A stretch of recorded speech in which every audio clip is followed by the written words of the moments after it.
questions? Sorry. Yeah. Should we take a few questions for Beth initially before we hand over to Mark at the next point? Does anyone have any specific questions around her CRIC level activities?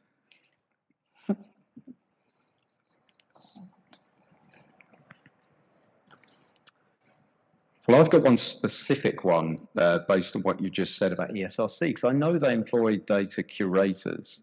And I think at CRIC you also have data curators, or at least data management professionals working in this area. What role do you see that they play in this system? Is it that there should be a data manager available for everybody and for every project and for every data set? Or is there a different role you see them playing in this kind of culture change that we've discussed? I mean, I think it depends very much on the type of research. I used to be engineering librarian at the University of Nottingham, and there it was really, really helpful if people just put in to their grant application a data management person, because they were, it was lots of really difficult data, hard to manage, all of this sort of stuff. If you've got a kind of smaller project, then I think the centralized research data management people can be really, really helpful. So yeah, we have someone in my team. I have a fairly small library team, but I do have one person who just deals with data. And she spends most of her time talking to researchers who, at the CRIC, mostly they're already trying to do the thing. So they'll put something into, say, our Figshare repository, but we then have a very clear set of guidance on what makes a good deposit into the Figshare repository. And it doesn't get past my gatekeeper data management person until it's good enough, because we don't want to just put stuff out that's not going to be of use to people. So we have very clear guidance, and she does that working with the researchers. And I think for smaller projects, that's a really useful way of doing it. But yeah, people should ask UKRI or Wellcome or whoever else for the money for data management. Okay, thanks. Any other questions for Beth at this stage, or people might be feeling a little bit shy after lunch and waiting for the main discussion session? Okay, well, fantastic. So I think an overall point I'm hearing from you, Beth, there is really make it specific. Go from the general to the specific. Okay, Mark. Thanks. Yeah. Hi, everybody. I'm Mark Hannell.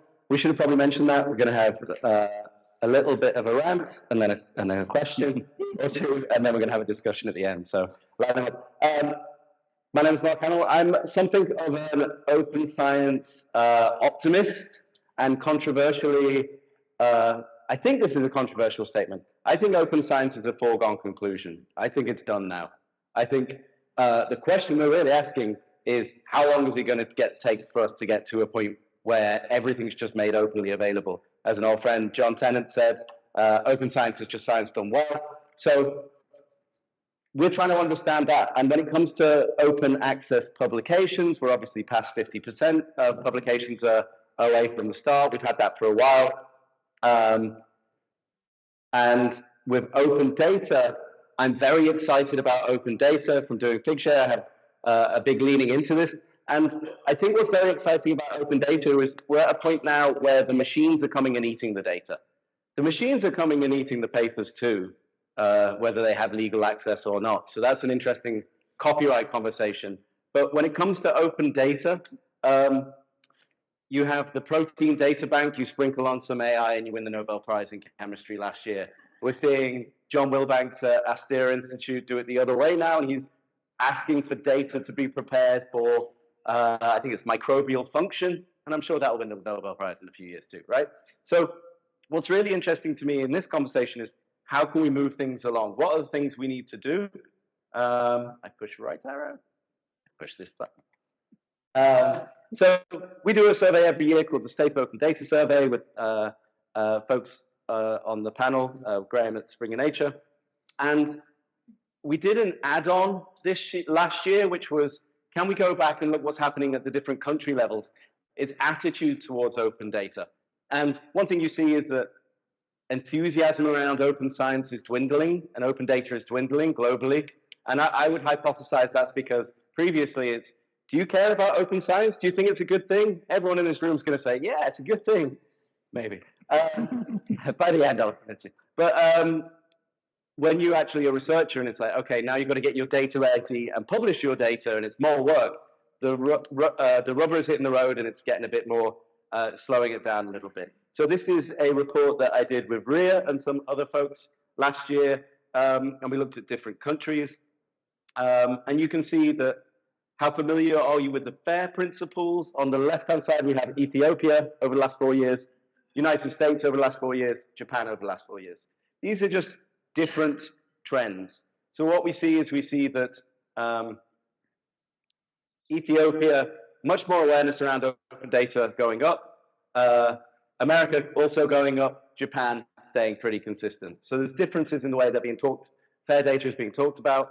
In terms of what would motivate you the most to share your data, in Japan, it's citations of research papers. They don't really care about funder requirements. In the US, it's less about citation of research papers, more so about funder requirements. So you get these differences, right? So there's cultural differences, and they have an effect.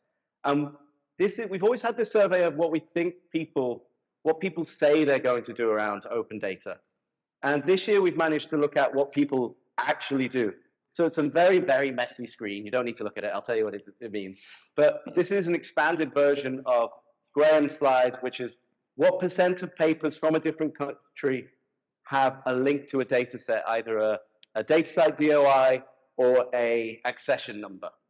And we've got it for every country. We can slice and dice this every way. I can tell you for your publisher, if you're a publisher, what percentage of your papers have open data statements, but I didn't want to put anyone on the spot.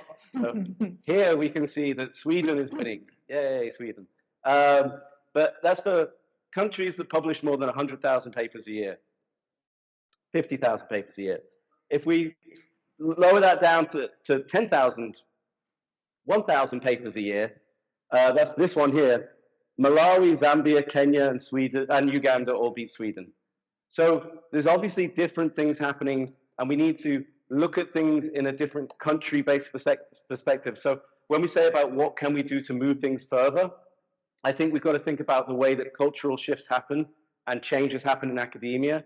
And it is, you have policy, you have mandate, you have compliance with the mandate, are people complying with those mandates, and then you have impact metrics.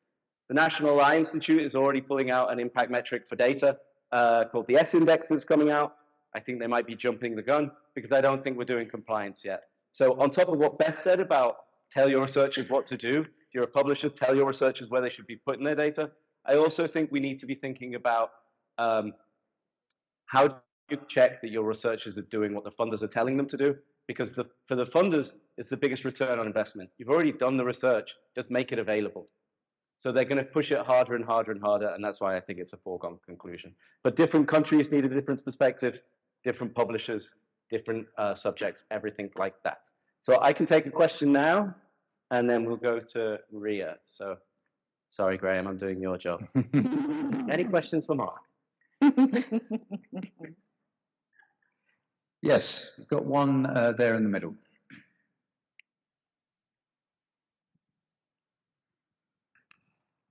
Hi, Mark. It's Sarah Ruhi from AIP Publishing.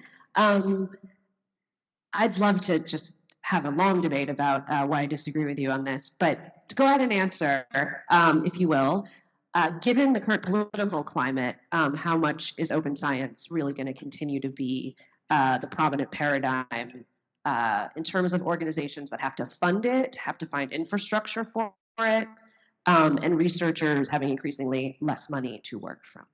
Thank you. Yeah, if every university only gets, in America, North America, only gets 15% of the money instead of 50% of the money of every grant, then there's less availability for things like infrastructure.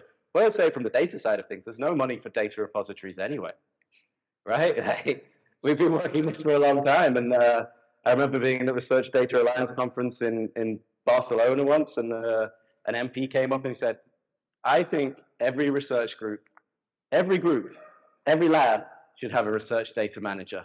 And everyone was like, well, yeah, but that's never going to happen, is it, right? So I think we're moving in the right direction. I think that, yeah, there's a lot of reasons why I would say that I think open access and open science is going to happen. I think largely the answer is AI. I think the pressures on making data openly available will be forced because of AI. The counter to that is if you are in China and you're just building on top of the basic research that Americans are doing, then you're going to have more macroeconomic politics going on. And I don't think we've got time to talk about that. So we'll talk about it later, maybe.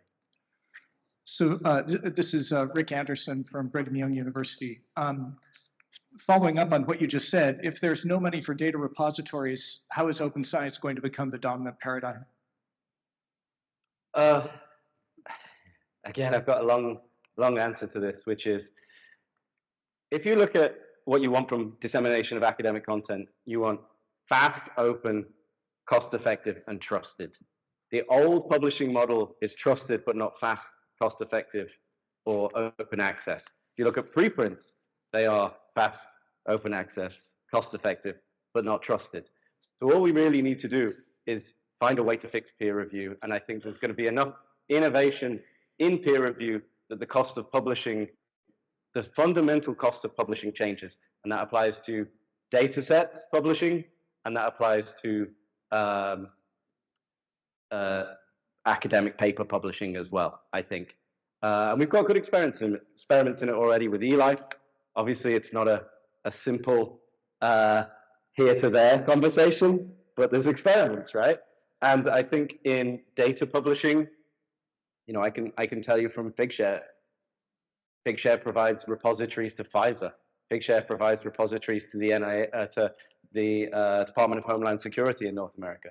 Figshare provides repositories to hundreds of universities. And if you haven't got a place to publish your data, you can publish it in the free Figshare or Zenodo or Dryad. And so there's cost-effective ways of doing things in data that didn't exist in the publishing model because we have all of the legacy in the publishing model. And that I should give Beth a shout out. Those stats on different funders and different countries and how well they're doing data publishing. If you look at universities, which we can also do, the CRIC is miles ahead of anybody else. And there's many reasons for that, but I'd say the fact that it's new and it doesn't have a lot of legacy is one of those reasons as well. Yeah, Mark and I gave a webinar not long ago where you actually had that graph in, I believe, put in the correct, which interesting, you decided not to do that with Beth here on stage. I think we'll have one more question for Mark, and then I'd like to move on to Ria as well, just in the middle there. Sorry, you're giving me a heart attack. I was looking at the mic over there.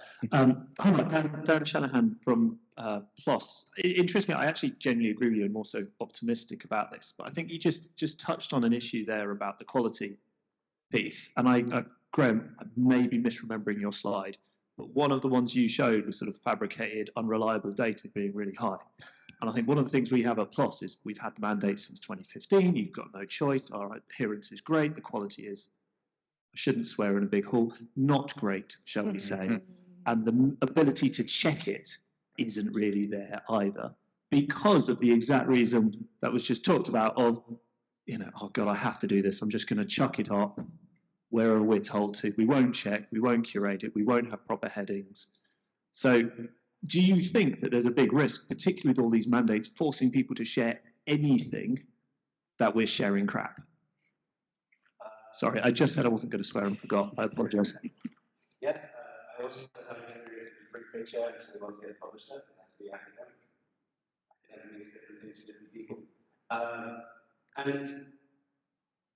So my opinion on this is we need to think of data very fundamentally different to paper publications. We're not going to do peer review of data.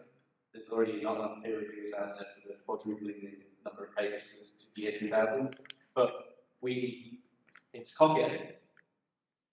And there's a lot of people in the room probably who have businesses who are very good at copy editing.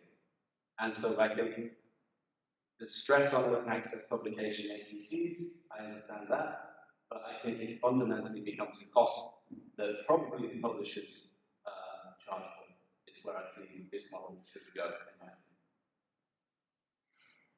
But the only reason I say that is because not everybody has a fair and correct funding and repository to people in places better than universities and something like that, but they might pay $50 to run this. Okay, Well, thanks, Mark. Much more, perhaps more optimistic than my initial slides, which are really framing the problem. I'm quite excited now to hand over to Ria, who is going to give us the researcher perspective and also the perspective of somebody who has looked at the global trends in this area. So you're really giving us a dual viewpoint here. So I'm currently my master's in adjustment practice. I'm really seeing this view from an educational point of view. Apart from working on the report where I looked a bit deeper. But I think for me, the main thing that I've seen that hasn't worked so far in my initial career is just education around what open science and open data is. I think we talked about it in lectures here and there. It's very difficult to get published and it has to be high quality, and you don't want to publish too much because you might get scooped, or you shouldn't publish anything because it's better than going forward. But also you want to keep the landscape very clean and like good research, but then a lot of me, my course mates, like, surely that's counterintuitive because if you don't publish everything, then how do you know what didn't work? And then you're just going to keep doing it. And what if I end up redoing it? I'm obviously duplicating stuff. And then just happened to stumble upon a project with Mark. And we were like, there's a name for it. And open data and open science, it's a whole thing. And I was like, wow, I was thinking about this. In actually doing it. And yeah, and looking into it, I was like, we should talk about this more. Probably have an actual lecture on it and understand what it really means, and fairness, because that was something completely new to me. And the concept of finding your data and publishing it all, and not it being at the end of the project rushed to get it together, and this massive task that no one's really not going to have to go about it. Which actually, because you said from the beginning, like, we're doing something about open data, so we have to have it. We kept it all very organised, and by the end, it's really easy to put it all together. But my friends were working in labs and projects that weren't doing open science and open data will not have that same experience. So yeah, I think for me it's just, I think it's useful to get it in really early instead of halfway down the road you start working out what it is and why it's important. I guess I'm a bit optimistic about open science because I've learned it all wrong. Okay, fantastic. Any questions specifically to Ria before we all get into the general discussion points? Okay, well, I can kick off with a question for you, I think, but if you want to return to the seat, and we can generally start off with this. I think your final point there was really interesting and something I'd like to dig down into a bit more, because we have this question come up quite a lot when we talk about FAIR data, so data being findable, accessible, interoperable, reusable. The FAIR principles were published, I think, it was in 2016, Scientific Data, and they've established really a framework to aim at, to say this is what your data should be like, so not just publishing crap, basically. Is open science frameworks like FAIR data something that researchers should actually have to be explicitly aware of?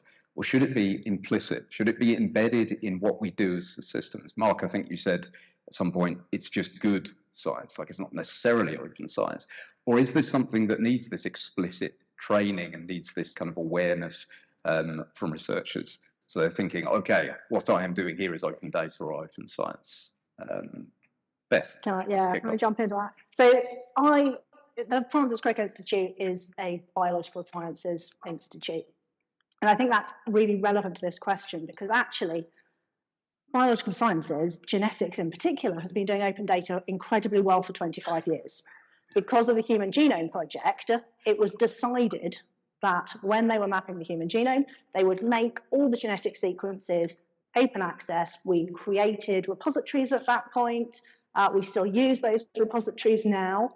And a lot of the time, you talk to a biological sciences researcher and say, oh, did you make your data open data in your last paper? Often they might say no, but they did put their genetic sequences into GenBank. And so I think that does speak to this thing about people don't need to know that that's what it is. Mm. It's just what you do. That is the paradigm in biological sciences, that you make that data available to other researchers. It doesn't have to be under the open data banner, as long as that's what paradigm is. But I think for so many other fields, that is not the norm. And so therefore we have to either learn how to change the paradigm in those fields, or we have to teach them that open data, open research is a good thing. So it's very variable about where we are. Yeah, an interesting one. We were talking about this in the workshop on open science earlier. It's almost like, is the culture change the how, or is it the thing that you're actually aiming at? Mark, what are your thoughts on this, like the embedding of this concept or the explicitness of it?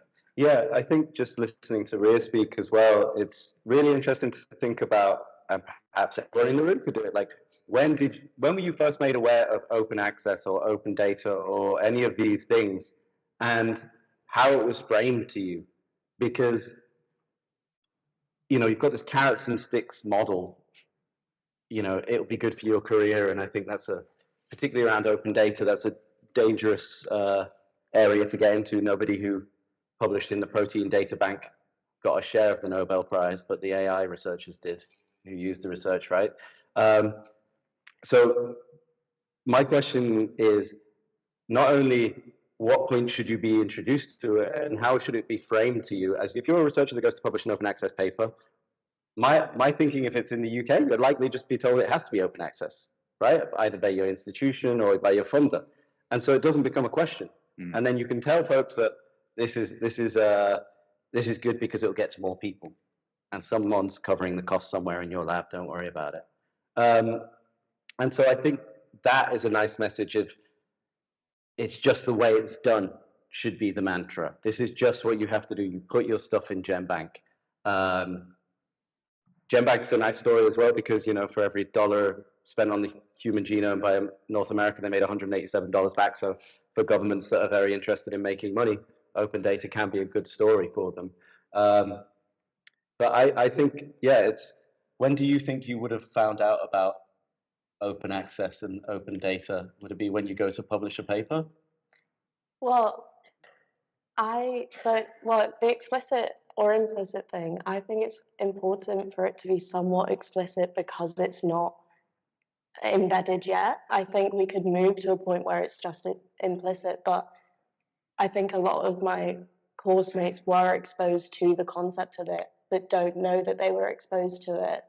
And it kind of, you just saying the terms like open data and open science then gave me like a diving board to then work out what it was and look into it and like work out that I think it's pretty good. But I still say it to like my course mates who I know that their labs are like participating in the open science, but they don't know what they're really doing. So I guess the thing is, we explicitly teach, this is how you do scientific methodology. This is how you do this statistical method. And so at undergrad level, I totally agree with you. I think that maybe we should be really specific about it, but as part of the how we teach science. So yes, saying the name, talking about this is what we mean by it, but in the same way as we say, okay, well, here's how you write a paper, here's an introduction, here's a methods, so it's part of that skills of learning to how to do research. Interestingly, when I was at Nottingham, I tried really, really hard to get open research and open data put into undergrad curriculums, and it was incredibly difficult to do it. And part of the reason was because actually lots of universities don't even let undergrads do use the university infrastructure for open data. If you're an undergrad, you usually can't put your data associated with your dissertation into the university repository, because that is only for sort of PhDs and higher. Sometimes even PhD students aren't able to get access to it. And I think, that's ridiculous. We should be teaching people, as soon as they start learning how to do science, we should be teaching them that this is what we expect. Yeah, exactly. And I think you touched on another point there, Ria, towards the end, which is that sort of rush to get everything together towards the end of a project, the rush. Now, as a publisher, I can guarantee you we kind of experience this as well, because you can get to a stage where if the full data management process hasn't been carried out, trying to do that when you're at submission of your article, or perhaps even towards acceptance of an article, certainly doesn't come across in the right way. And this is an interesting one in terms of whose responsibility is it fundamentally? There's another kind of point that which we raised earlier in this open science workshop, which is it's not always necessarily clear. Everybody needs to pull together, needs to work in this area. In terms of the ways which it's working well and the places that it is working well, do you think those roles are actually very clearly defined? We talked, for example, about how things are working well in Ethiopia compared to certain other regions. We've talked about how within the genomics discipline, for example, things work well. Do you feel like this is something which actually comes out of the policy, or is just a clear indication that those roles are well defined? I think just to go back to the Ethiopia doing well, I think an important thing to note there is that you start to very simplistically slice and dice and say, okay, the researchers in this country are they funded by funders who say you need to make your data openly available? And then separately, is there a culture of training and awareness of research data practices? And you can see that if you have one but not the other, you don't see the effects of good open data practices. So in a session where you'd like to say, I think what you said about specifically make your data available here is very useful take home, but it's very hard to have a one size fits all, here's the secret, here's how you do it. And we just need to keep hitting people over the head with it. And I think the funder policies, when I go back to my sweeping statements at the beginning of, it's a done deal. The funder policies, I think, will continue.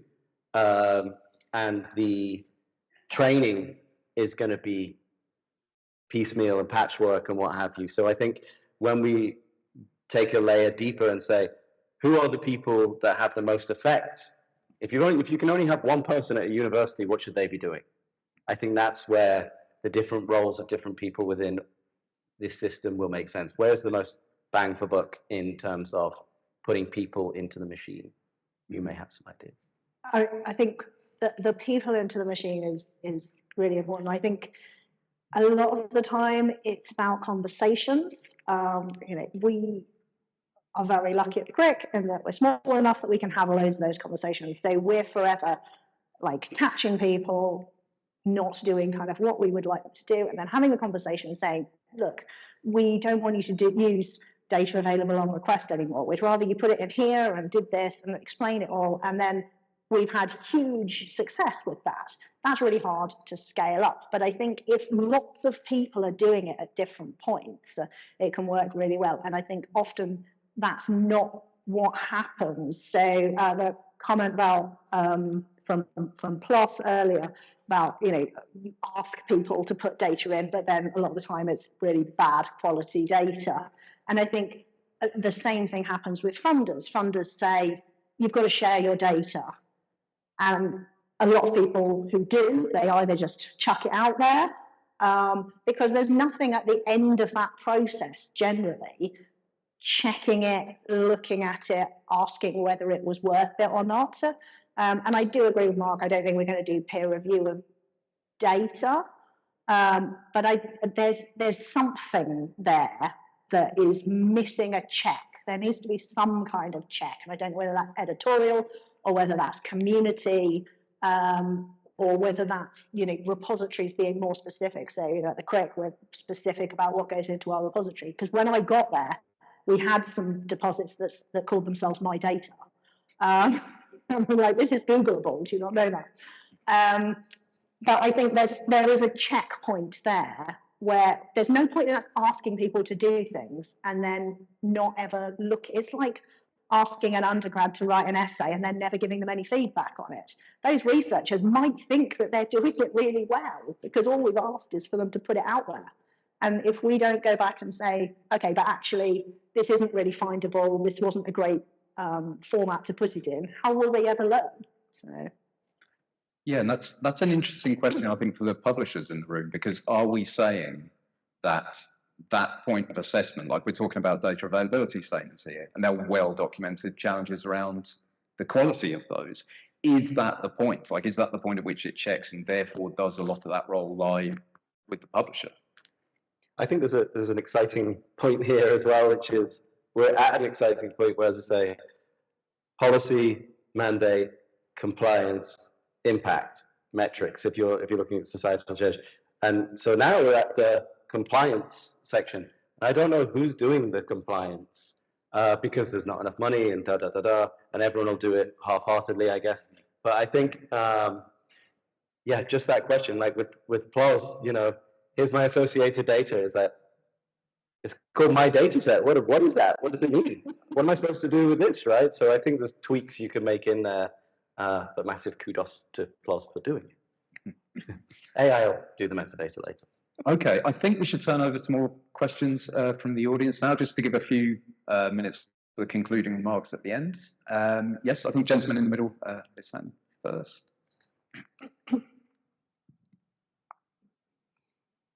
Hello, thank you. Tiberio from SKS Language Services. So governments, while often supportive, I think they can become, and we see it today, they can become unpredictable and paternalistic. So thinking about strategies to transition to open science, how useful is to look upward for mandates, for policies, coming like a revolution from above. For those that are historians here, could remember what a revolution from above means. So what kind of strategy is this? To think that they are contributing to a positive change when the governments are becoming unreliable and paternalistic. And if this strategy is not working, what else would be working? I lay a hypothesis or a perspective on the table, is maybe to rely less on governments and mandates and things like this, and to change maybe the rhetoric of open science. Not necessary, to put more force, not necessarily because it's for the public good, but because it has the potential to increase the quality of science, and put efforts in developing tools, in developing whatever is needed to demonstrate that open science is a better way to quality in science. And there could be maybe less projects and less research that is funded, but this one that is funded under the quality spectrum, maybe they receive more resources. So what are your comments? Yeah, I would add a quick comment to that before turning over to the panelists, which is that there is a parallel movement which is much more ground up around open science. And quite frequently, the open science conversations tend to be embedded within those communities that have seen, for example, the development of things like FAIR principles, which have not been so much about mandates. And the counterpoint to that might be, if it's not a requirement, if it's not something that's top down or embedded that way, it's something which can be more easily marginalized, or something which is just done on the side, or without a business model sustainability to necessarily inform it. But I think you've made a really good point there, which is like, it ties back to my initial slides. Are these mandates actually working? Like, and if so, is this the actual strategy which needs to work? Again, coming back to this point of culture change, is that how we're getting there? Or is that the thing we're kind of aiming at? But yeah, your comments, I think, specifically on the usefulness of government and funder mandates, I think certainly a point which I'd like to hear your perspectives on. Beth, should we start with you?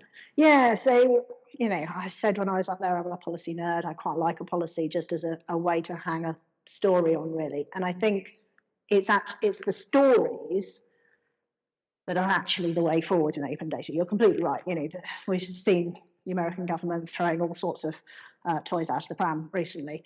And, you know, that could easily happen in any country. And I think that, you know, to go back to kind of biological sciences, that didn't come from a top-down mandate. That came from the community saying, oh, hang on, actually, if we share this, we get to our goal so much faster. And I mean, it helped that there was literally a race between them and the commercial kind of body of genome mapping. And but I think that story about actually, oh, I can see how it improves my research, how I get to move on further, all the benefits that the world is getting from it. You know, researchers love to think that all their research is benefiting the world. My research never benefited the world. It was very blue skies. Most others is. But I think in lots of fields, we haven't found the story yet. So, you know, when you look at arts and humanities researchers, they're not particularly into open research. You know, it's a very small minority of those fields that are into open research. And I think it's because we haven't found the right mechanism. We haven't found actually what they need and what would benefit that research paradigm the most. In science, we kind of have, yeah, let's get the data out there, then I can use your data and I can build upon it and feed it into my algorithm. And that works quite well. We've got a great story there. But I think in some of the other fields, that hasn't happened yet. And we need people from within those research cultures to work with us and say, oh, actually, this entirely different thing that you haven't even thought of would be brilliant for us.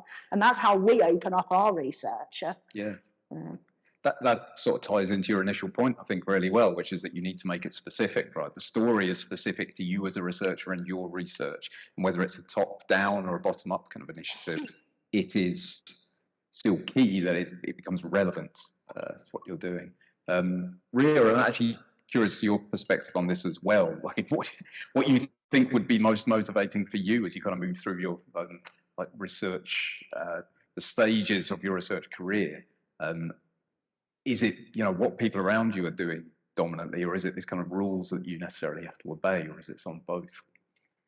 I think it's probably a bit of both. I think if it was just like top-down rules that, like, I went into research and, you know, PI, whatever, was like, you just have to do it. Like, it's just one of those things, and it became a tick box exercise.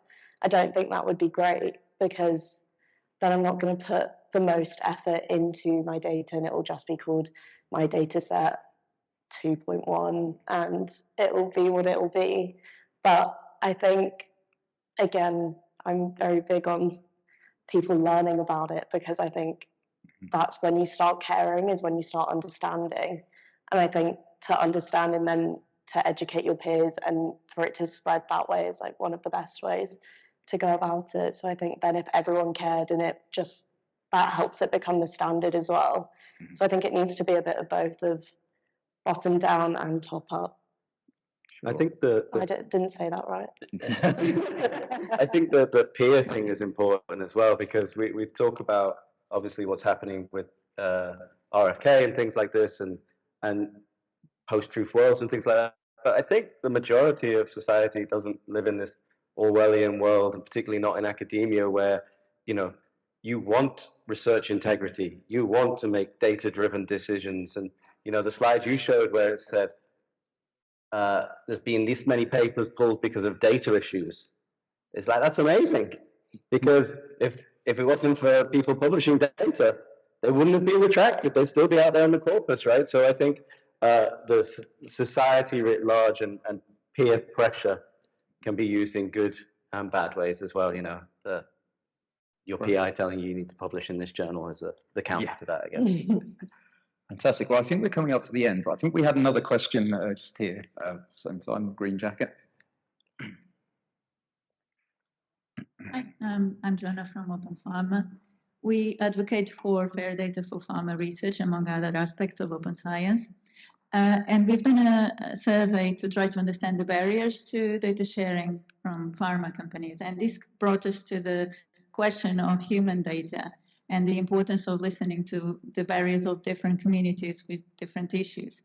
So in the case of pharma, there is one of the big issues is patient protection. So patient data protection, and also patient legal issues like patient consent to data sharing. Some of this consent can be obtained at the beginning, or not obtain at the beginning of a trial, then the trial goes for 5 years, then you publish. But if you didn't obtain consent first, then you can't address the problem. So it's just about, and then repositories that work for certain types of data, but not for others, and about data anonymization, which also costs a lot of money. So it's about the different nuances of different communities and different types of data that need to be taken into account in these conversations. Yeah. Any comments? I have a comment. We'll have to be very rapid. Okay, so I was just going to say, I think I don't think we're ever going to get to 100% open access paper publications because there'll always be edge cases and reasons and things like this. And you know, as open as possible, as closed as necessary when it comes to data is just going to be the norm.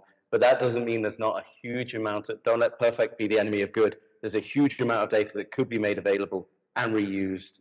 There already is, and there's less than 10% of papers linking to a data set. So I agree, is my comment. My quick answer on that is, yeah, similarly, you know, there's closed here, there's open here. I think there's an awful lot of data that can be at this stage of the thing. So at the quick, you know, we have a lot of data that is controlled open data. So we're only showing it to certain people. I'm a big fan of open metadata. You know, making it clear what you've got, and then maybe that's got to be, you know, a separate contract between institutions, or, you know, maybe it's not able to be shared at all because you didn't get that permission to start with. But the metadata can be more open, and we can understand what people had, even Still if they makes can't. more links that wouldn't have been there to begin with, right? Absolutely. Fantastic. Well, I did say there would be time for concluding remarks, but you might have to find us in the bar later or at coffee in order to find those out. But I'd really like to thank so Beth, Mark, and Ria for giving us this diverse perspective. Thank you very much.